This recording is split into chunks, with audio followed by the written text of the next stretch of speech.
recording.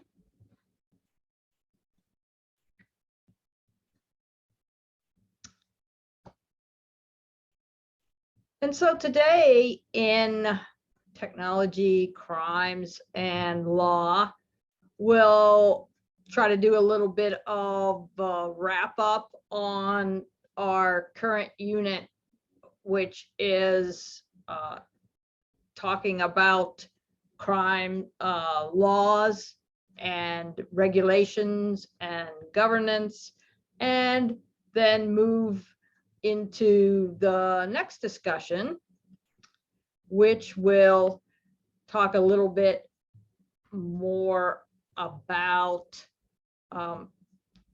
some of the techniques and resources for implementing computer crimes. So let us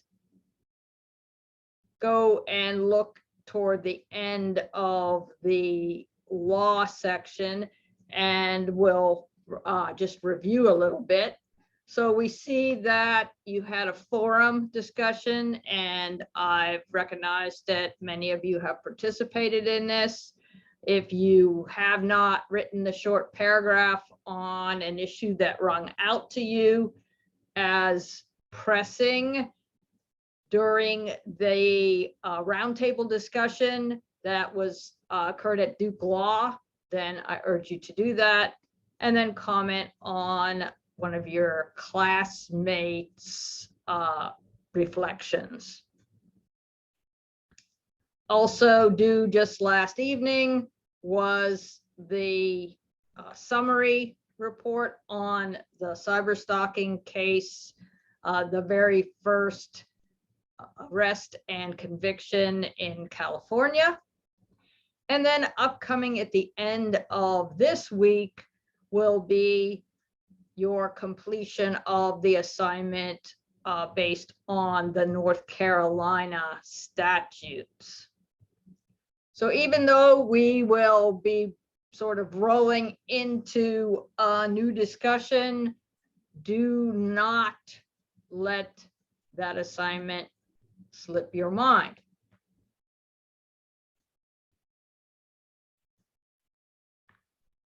Techniques and resources for computer crime. This may be one of the more or even most interesting topics when we talk about technology, crimes, and law. In this area, we'll look at what's called OSINT, open source investigation tools. We'll talk a little bit more about social engineering and how that plays into the criminal playbook. And we will, yes, just dig deeper, dive deeper into the tools and techniques used both by the criminal to breach into a system, and then what has to be used by the investigator to thwart those activities. And I want to draw your attention to an assignment that's due toward the end of the month, but please don't wait till the last week in March to even look at this, because I have high expectations from you, and I believe that this could be a real learning exercise, and it's called Think Like the Criminal. As is known throughout the industry, and it makes perfect sense, you can't, beat the bad guy unless you can understand the motivations, the resources, the environment in which that individual or group works.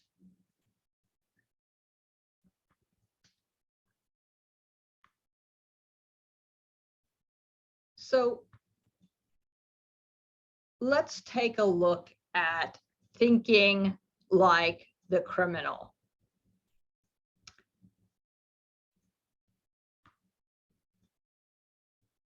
And in this area, we'll probably focus our attention on that largest category of cybercrime, which is ID theft.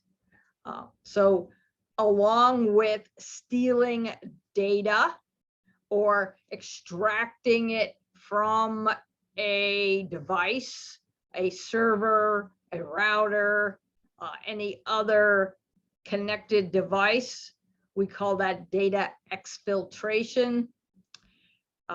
So along with that activity, these crimes mount up to tens of billions of dollars in losses every year, both for companies, but also individuals.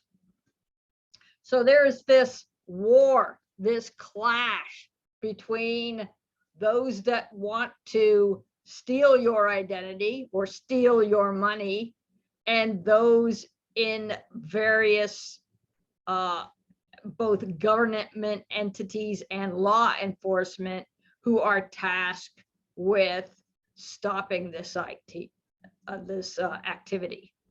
So it's the black hat, white hat war in the cybersphere. So we're gonna attempt to dive a bit into that world and just get a better understanding of what it is that we have to deal with. And the first thing that we want to take a look at is what we call the life cycle of the system breach. And so you should take note of these 4 phases or steps: reconnaissance, followed by scanning, followed by the exploit, and then any good cyber criminal, anyone that's successful over any long period of time, always covers his or her tracks. In the project that you'll be doing, think like a criminal, you'll focus your attention on the reconnaissance and scanning phases. So what is reconnaissance? Just like in the physical world, in the military context, recon is that very beginning fact-finding, investigation, collecting information about the environment, painting a picture of the target, the intended victim. So there is an aspect of this that we call passive footprinting, and then also active footprinting. And we'll talk about both of those in just a moment. We also do what is called vulnerability research. And this is something that is useful both on the white hat side and the black hat side. In fact, some larger companies have entire organizations who are dedicated to what they call red team, blue team contests so that they can uncover vulnerabilities. There is also entire consulting companies who provide as a service vulnerability reports for organizations. Once the reconnaissance is completed or well on its way, then we dip our toe into what's called scanning. And that is a more active survey of the landscape that is surrounding, again, the target or intended victim. So this is where we would actually be looking for ports that are open that may be exploited. We'll look for other frailties in the authorization scheme of the business or organization, and other activities as well. And we'll look at some specifics again in just a moment. Once all that recon and understanding of the landscape is completed, and then we've gone on and performed scanning so that we have some like tangible entry points, then the exploit occurs. We've actually gained access, but not only gaining access, but have a plan in place to maintain that access for some period of time. Sometimes it's a short period of time. Sometimes it's a very, very, very long period of time. Some of these major hacks that we read about in the news, there's been a sort of a silent existence of malware on the system for months or even years. And as I mentioned, the last phase is implementing various techniques that confuse, wipe out, or obscure that the existence ever was there.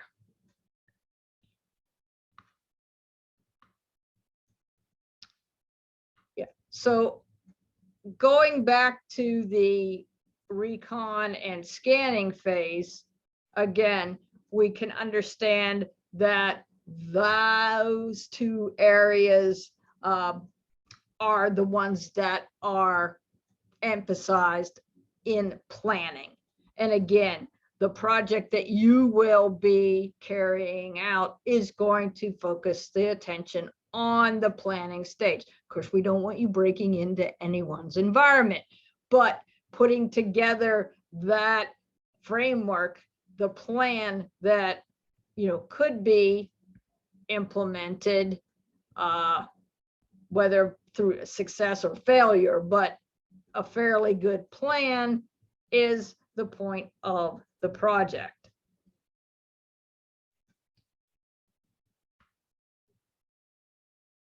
And so let's take a look a little deeper at reconnaissance. And that first term that I mentioned, passive footprinting. We'll just, through an understanding of English word vocabulary, we can glean that passive footprinting is something that is, you know, not really, you know, touching up against the victim directly. It's like indirect. So using public information to gain a better understanding of our target is really the goal of passive footprinting.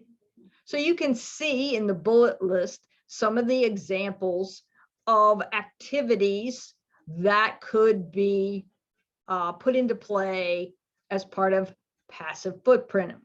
Looking at people's social media presence, things that they post, photos that exist on their account or their friends' accounts. Looking at posts on blogs, often some technical forums like the Linux forums or forums hosted by Cisco or IBM or AT&T or others, where information is shared amongst industry players can be a rich source of information tidbits that could lead to something bigger. Analysis of email interchanges are another way to garner information. And as you can see, gleaning career and relationship information, like the names of people that work together or who reports to whom. Some of this can be found right on the organization's websites or through research of news stories or information reports that are posted online. So collecting all of these little facts start to paint a picture about either the organization or a particular victim's position in that organization. You hear a lot about spear phishing. That is a concentrated phishing attack on a particular work role or a particular individual within an organization, often someone in the executive office who would have access to certain systems that have to do with payroll, accounting, and the business office.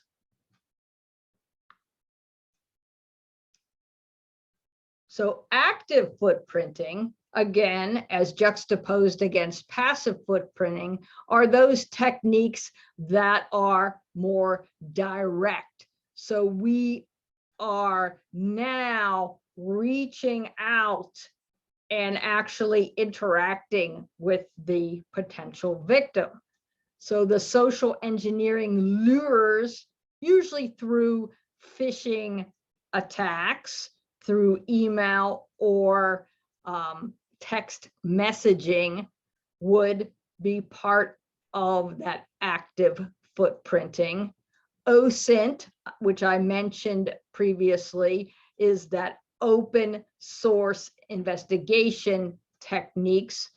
There are specific tools that both the good guys and the bad guys use to further open source investigation. We'll look at some of those.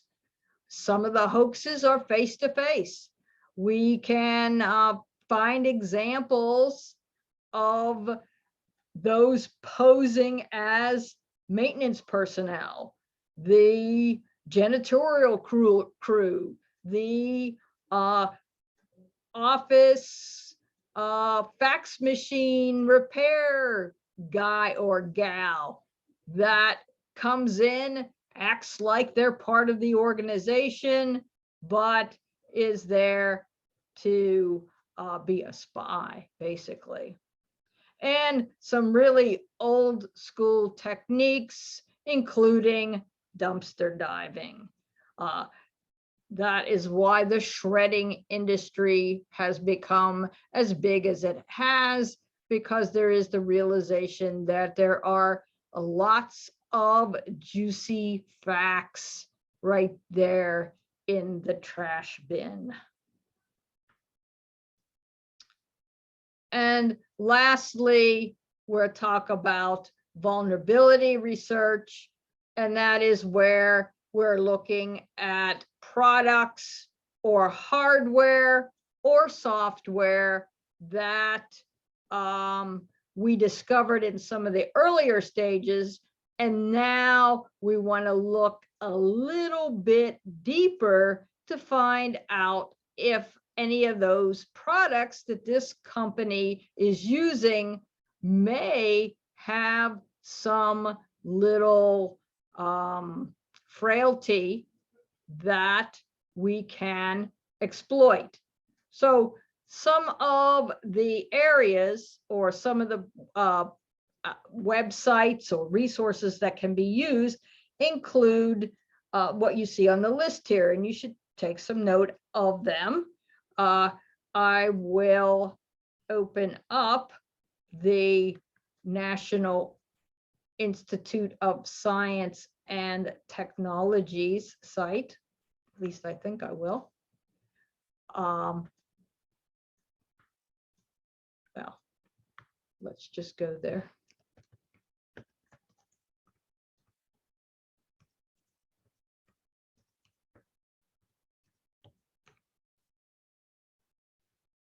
And this is what is called the National Vulnerability Database. Unless you see, it's the nvd.nist.gov. This is an interesting website that catalogs and scores various vulnerabilities that have been discovered. So we can see that it has a CVE code, which is the Common Vulnerability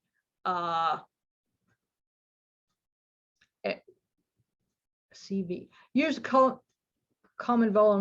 Vulnerability Index, but I'm not sure what the E is. We can look it up.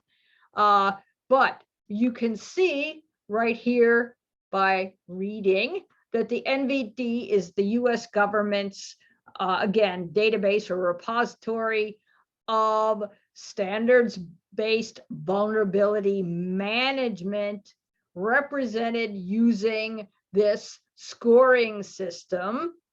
And it includes databases of security checklist references, security-related software flaws, which may definitely be something you're interested in when you're thinking like the criminal, misconfigurations, and product names. So let's just take a look, and this is something that changes daily. Take a look at one of them. Well, here is one that's published just a couple weeks ago. This vulnerability allows network adjacent attackers to execute arbitrary code on affected installations of Sonos One speaker. That is prior to release 3.4.1 and the 11.2.13 build. So authentication is not even required to exploit the vulnerability. You can read more about it.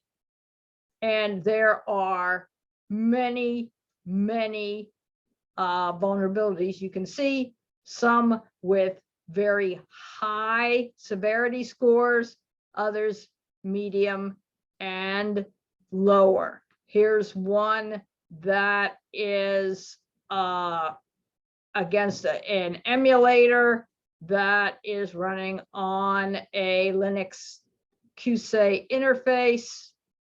And again, you have different version information available. So what's interesting is through other tangential research, you may be able to discover the fact that an individual firm out there in the worldwide landscape is using one of these softwares or hardwares or combination thereof, and thus would be vulnerable to attack through that mechanism. So this is an interesting database to explore. I recommend it.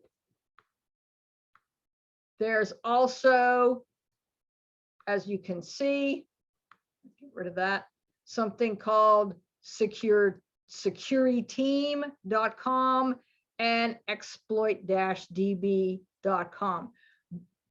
All of these contain some rich information and clues about areas of an organization, an industry, a web presence that could be exploited.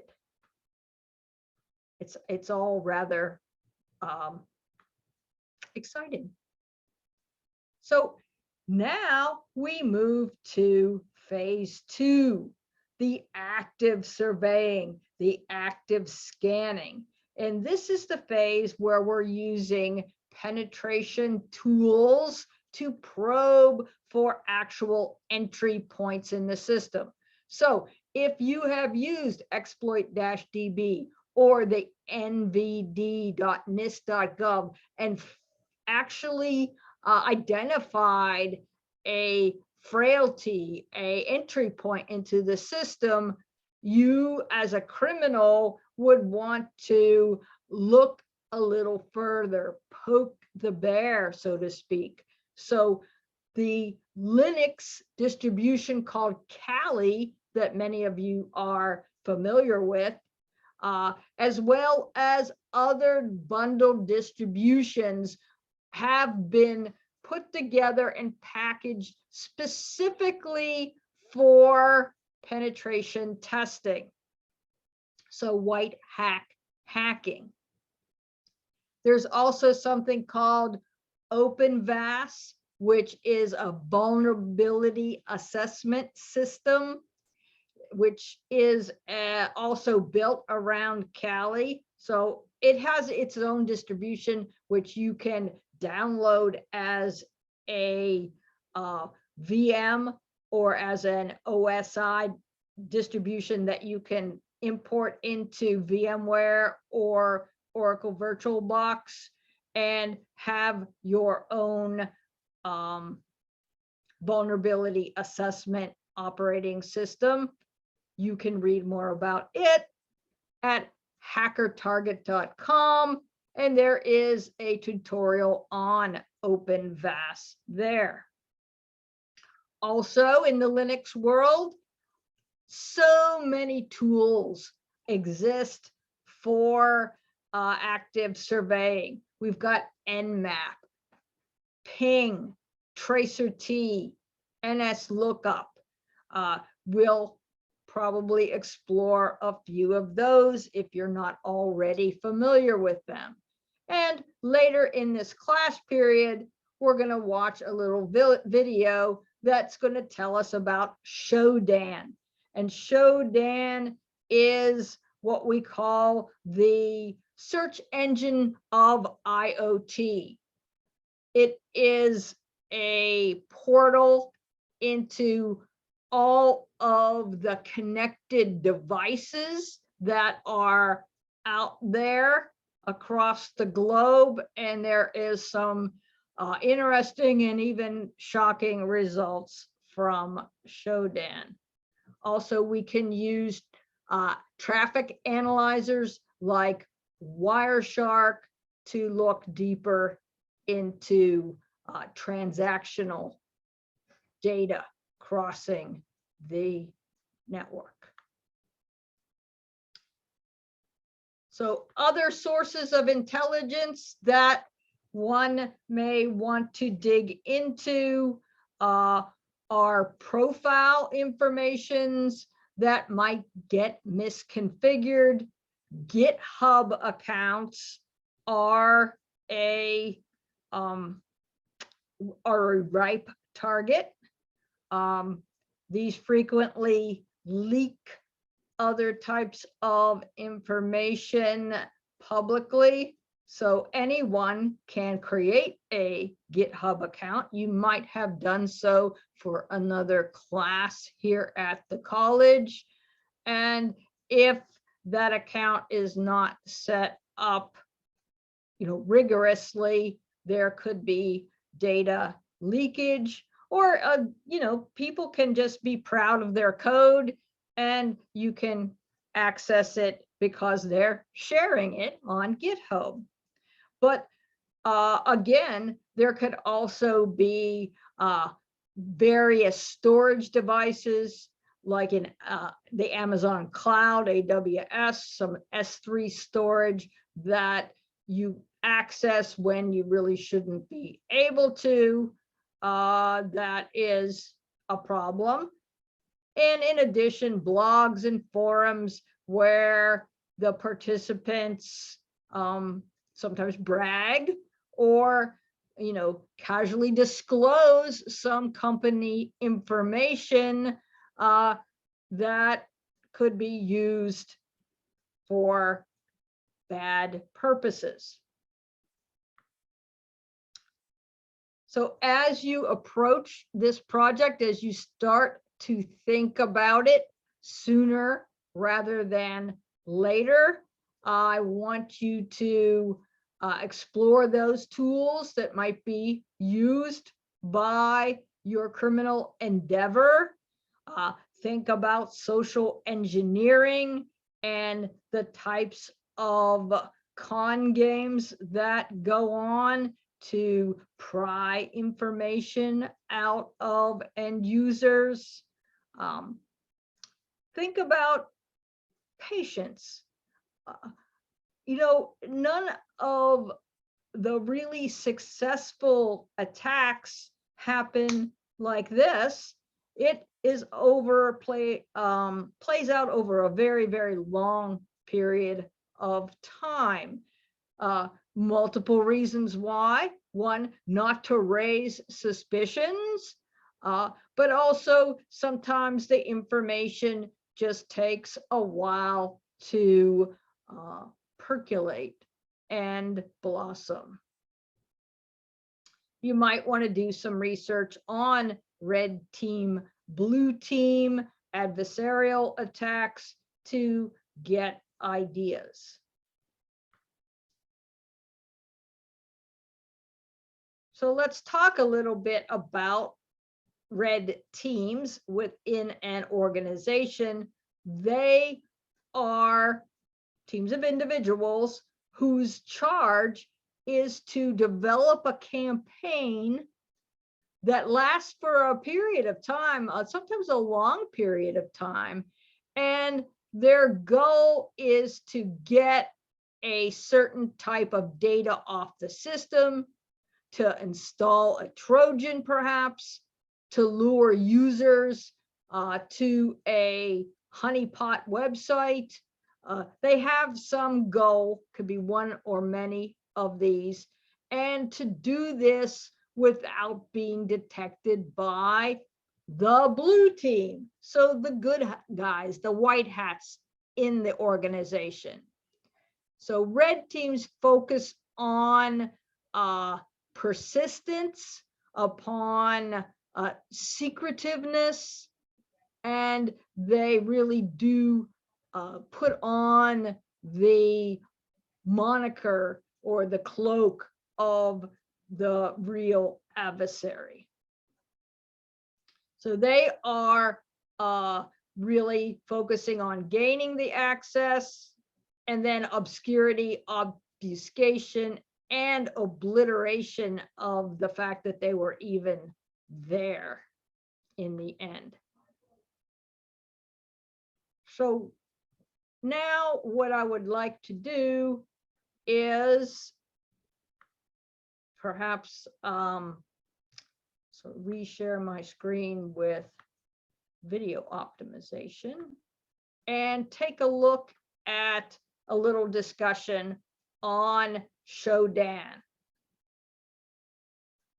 Nearly every device directly connected to the internet and can be used to find all sorts of interesting things. Today, we'll learn how to use Shodan to find everything from webcams to boats on this episode of Cyber Weapons Lab.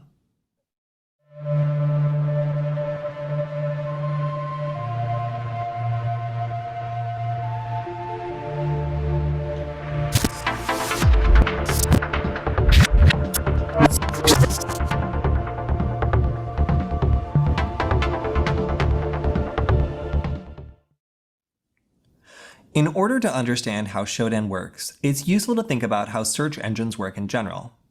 Websites like Google, Yandex, or Ask Jeeves will periodically go through all the available websites they can find using a spider, and take the results, indexing them in a useful way for people who are running searches. Now, Shodan works in a similar fashion. However, instead of websites, it's looking for every available port on the internet, meaning it's going around searching every possible IP address and every possible port address, trying to identify whether or not it's open and available. Now, what that means is it's able to actually identify all these different devices that are connected directly to the internet. And that doesn't mean that your home computer is going to show up. What it means is your router probably will. So if you port forwarded anything like a webcam, then it means it will probably almost definitely show up on a Shodan search. Now, you can find a surprising amount of things on Shodan, and the scary thing is most of these devices do not ever change their default password, meaning there's a lot of things you can automate to go after devices shared directly on the internet using default passwords, which don't really even require you to do a search yourself. Now, part of the beauty of Shodan is that the Python module is scriptable, so you can do all sorts of things with it and even use a command line interface that goes a bit beyond the web interface that you might be familiar with. Today, we're going to be taking an initial look at the web interface, the command line interface, and understand a little bit what we can do when we get into scripting Shodan into maybe Python script. In order to use this, you'll just need a web browser, but it helps to have Python installed if you want to use the command line interface. After that, we should be ready to start. Now, today we're going to get started with Shodan, but I'm going to assume that you are kind of a beginner, or maybe you haven't used this for its ultimate goal, which is more actually just scripting attacking vulnerable devices so that you don't have to search for them in the first place manually. Now, the ultimate implementation of this is basically developers being able to identify a particular type of vulnerability in a particular type of device, and then writing a script that automatically searches for all the ones that are currently connected to the internet, and then going after them.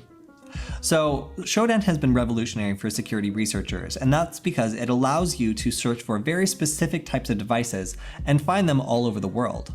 So if there's a vulnerability that affects, like, let's say one type of hardware, that could only be a couple of different thousand devices. But if you're getting a device, a vulnerability that affects maybe an operating system, like Windows XP or something, then suddenly you can get maybe even hundreds of thousands of devices all over the world that could be vulnerable and accessed in kind of a roundabout fashion by Shodan.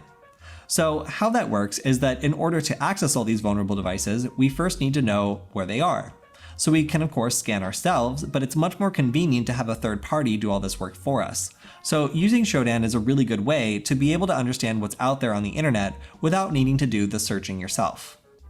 You can think of it kind of as somebody who's going around constantly knocking on doors and being like, hey, who lives here? Who's here? What's up? Which doors are open? And then providing a map so that anybody who's curious can figure out without needing to actually go there themselves what's going on.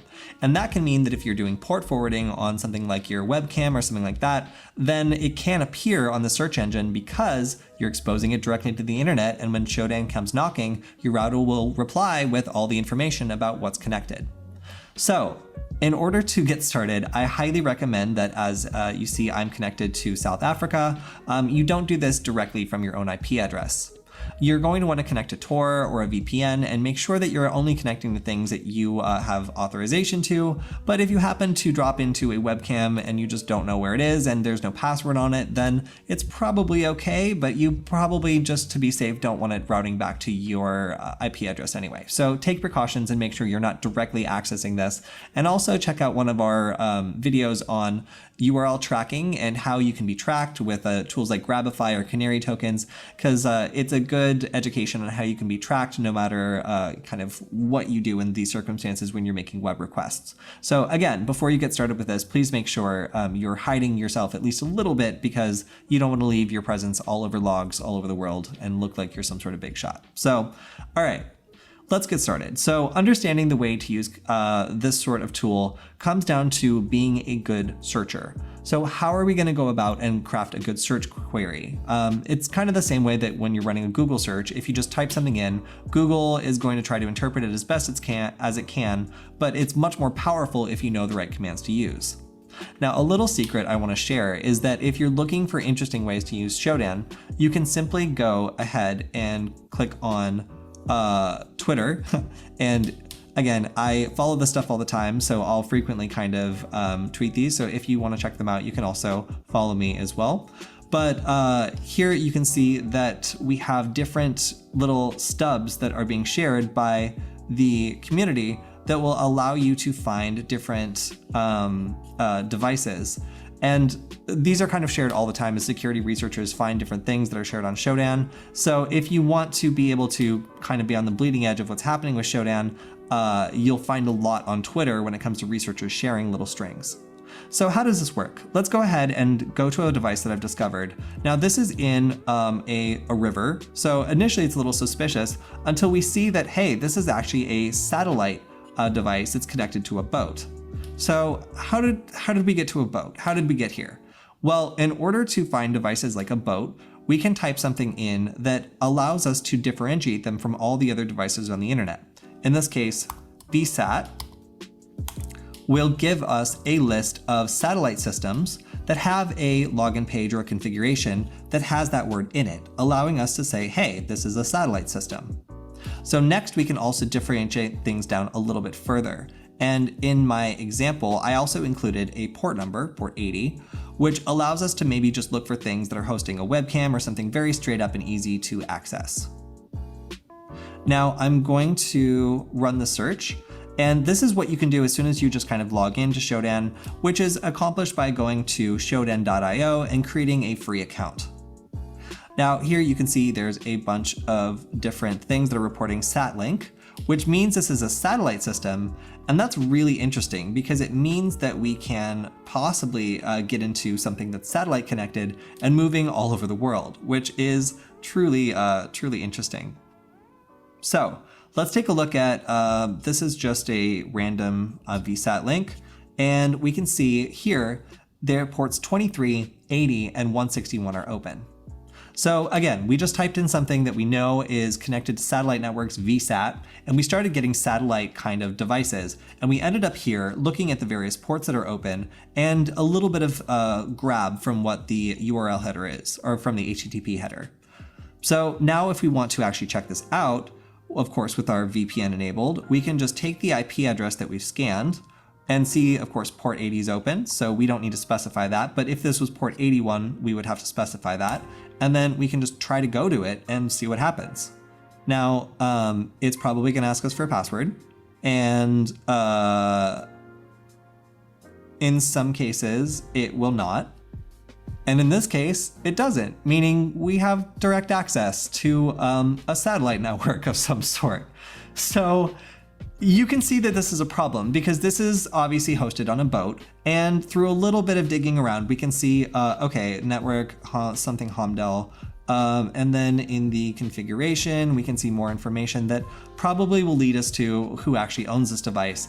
And in some cases, we can even see the longitude. We can upload firmware, meaning we could make this a zombie and kind of make it follow us around and do what we want. We could route traffic through this satellite device. And in some cases, if there's a vulnerability, we can even do things like get into the navigation system of the boat and traverse a little deeper so that we eventually not only know where this device is located physically on a map, but could even influence that location by getting it to maybe move or have the wrong readings. Now, all right, we see here that there is a system contact, and we see there's a company name. And when we go to that company, oops, that's not what we want. There we go. We see that this is a company that makes satellite equipment. So now we know that we are in some sort of, oh, here we go. In fact, we are in this VSAT system somewhere because they have not bothered to add a login page. Now, as you can see, we're actually logged into the satellite device because they never managed to set a password, which is really not good because anybody can basically get into this and upload firmware, which could allow it to do all sorts of bad stuff. Now, in order to figure this out, let's say that there was a password. We could simply go ahead and look at the default password in the setup guide. So when you encounter something like this, you can usually just look up the error page. Usually when you fail to log into something, it'll give you some sort of like login page or something else. So let's go ahead and take an example. In this case, we're going to search for webcams. So how do you search for a webcam? Well, there's two different ways. First, you can just type in webcam.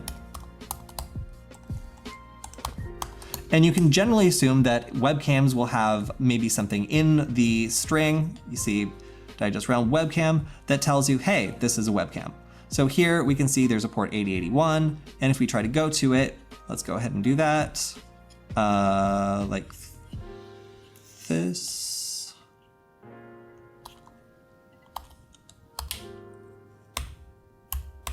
There's probably going to be a login portal. And usually the login portal will respond to the username admin and either admin again or password. We can just type admin, password. Who knows if that'll work? Probably not. But if we press cancel, then hey, boom, we get this. Unauthorized, authorization required, and then index.asp. So we have a little bit more information.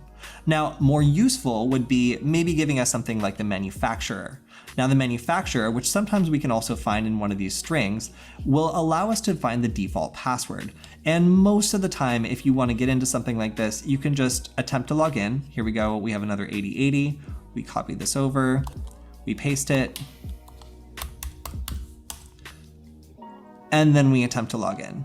Doesn't really matter if we succeed or fail, provided we're able to grab, oh my God, there's no password. Okay, well, that's not entirely surprising, but either way, this doesn't even ask to let anyone in. So weird.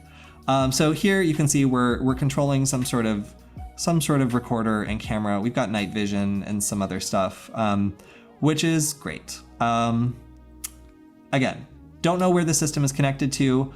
I was trying to just show you how you could look at the brand, but it seems as though we can just go ahead and actually control this device wholesale without entering any password at all, which kind of highlights why Shodan is something that can be powerful.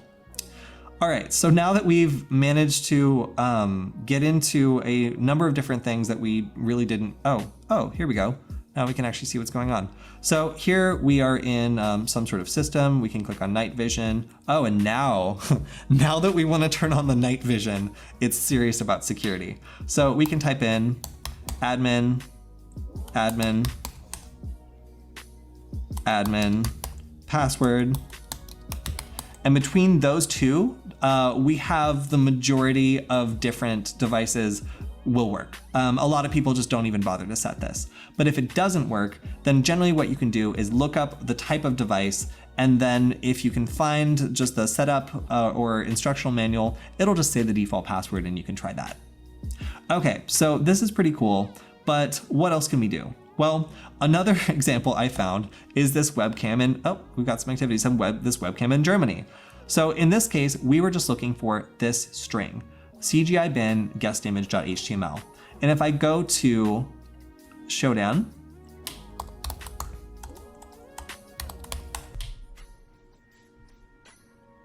I can type this in, and this request should be enough to start bringing up webcams all over the world. Now, this particular brand will just have this HTML file served up as a way for people to log in, but it's enough to identify it all over the internet. So if I had a vulnerability for this particular type of webcam, I could use a search to basically find it everywhere it exists when it's directly connected online. So of course, the expression of that is we end up getting something like this, a connected web camera that might allow us to see into an area we're not supposed to, or even access a system and then use it to route traffic or do other sorts of bad stuff. So let's take another step into Shodan and see what we can do with the command line interface. Well, using Shodan is really easy. And if you go ahead and type Shodan GitHub, you'll see that there's a really easy plugin for Python. Now, Python is an amazing language to write Shodan, to use the Shodan library in, because it allows us to script very simple things. And you can see this quick start script. As soon as you get an API key, you can really start to do a lot in your code. Now, one of the attractive things is if you have Python installed, you can go ahead and install the command line version of Shodan by just typing pip install Shodan. And it should go ahead and install all the necessary libraries. And from there, you can just type Shodan and you're good to go. Now, an example that I did before is if you want to query information about a host. In this case, I'm going to query 189.201.128.250. we can get information about the host we want to investigate without even needing to use the command line at all. Or, sorry, without even needing to go to the web interface at all. Now, as soon as this connects, I should be able to query this host, and we will get most of the information Shodan has about this host, so we can make determinations about where it is, in this case Mexico, the host names, and the fact that it's vulnerable to the Heartbleed vulnerability. So because we can also see the ports that are open and some other fingerprints, we can generally determine what this device is, where it's located, and what it might be vulnerable to, which is exactly the intention of Shodan when it comes to running searches. Okay, we will stop that for now.